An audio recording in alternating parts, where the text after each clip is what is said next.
Hey everyone, so this is my review of Riverdale, Season 3, Episode 1, called Labor Day. And essentially what this episode is about is that while the jury is beginning to do their deliberations on his murder trial, Archie decides to make some unusual sort of requests.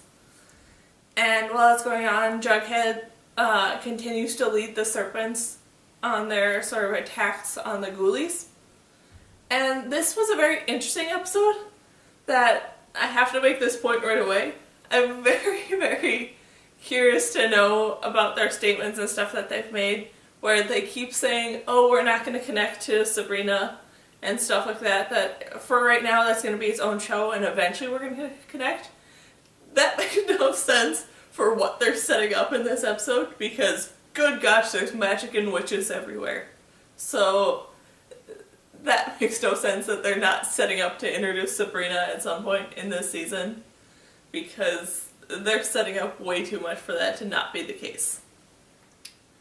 Now with that being said, the moments with Archie and his trial and stuff like that were interesting, with everyone doing everything they possibly can to prove Archie innocent, but Archie just being done and him accepting his fate that Mr. Lodge has sort of set up all the cards against him, that he's gonna go to prison and he's going to do all this different stuff.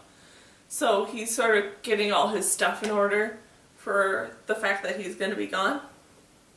And he's going and trying to do all this sort of last moment stuff with everyone he loves, and that's really interesting to see, and they did a really good job of that in my opinion.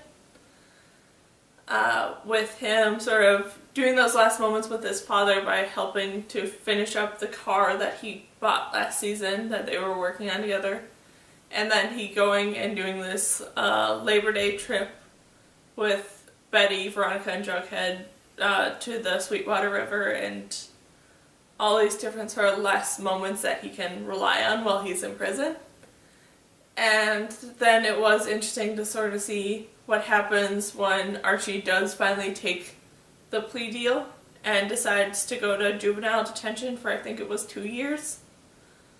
And everything around that was interesting, with pretty much everyone no longer listening to Archie, and they go deeper into trying to prove him innocent of this murder and doing everything they can to sort of stick together for Archie. Then everything around Jughead and the Serpents going to go and get hot dog back from the Ghoulies was really interesting and great, with how Jughead sort of approached the Ghoulies, and his whole conversation with them and stuff was interesting, with how it all laid out sort of his officialness as the new head of the Serpents. But then it was also interesting how it set up how Cheryl, who is new to the Serpents, is kind of a loose cannon, that she'll still do whatever she wants and doesn't really listen to Jughead's authority very much. So that's interesting to see, but she also is a very strong force for the Serpents to have, so that is really great. And I'm very interested to see what's going to happen now that Jughead's approach to the Ghoulies essentially opened it up, so now the Ghoulies can start attacking the north side. Then everything with this weird creature that Jughead had to deal with at the end of this episode, where he has this nervous kid constantly coming to him saying that there's this creature that he thought was only part of like a Dungeons and Dragons game, but turns out that he's real. And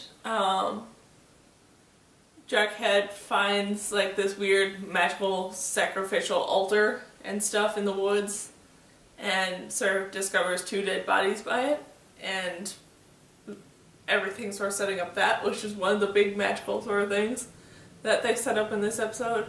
So I'm very curious to see what they're going to do with this sort of villain in this season and stuff, where it's this weird magical, almost Jersey Devil sort of character. And then everything with Betty and her family was really surprising by the end of it, but also interesting throughout it, where they're setting up more and more that nope, Betty's sister and now her mother have joined a cult, and them constantly trying to do all this different stuff to sort of pull Betty away from reality more and more to try and get her to join as well. But she's just not having any of the mumbo jumbo stuff. But then the end of the episode, where they're doing some weird witchy magic stuff, was interesting to see how all that's going to play out, especially with Betty passing out and having a seizure. So I'm very curious to know if it's going to be sort of passed off of Betty having a seizure that whole time and that she just hallucinated all this different stuff, or if they really are practicing witchcraft. I'm very interested to see what's going to happen there. And then just overall, this was a really great episode that definitely set up for a lot of different storylines and stuff that I'm very excited to see how all that's going to pan out and play out and stuff. So, yeah, that was my review of Riverdale, Season 3, Episode 1, called Labor Day. So, yeah.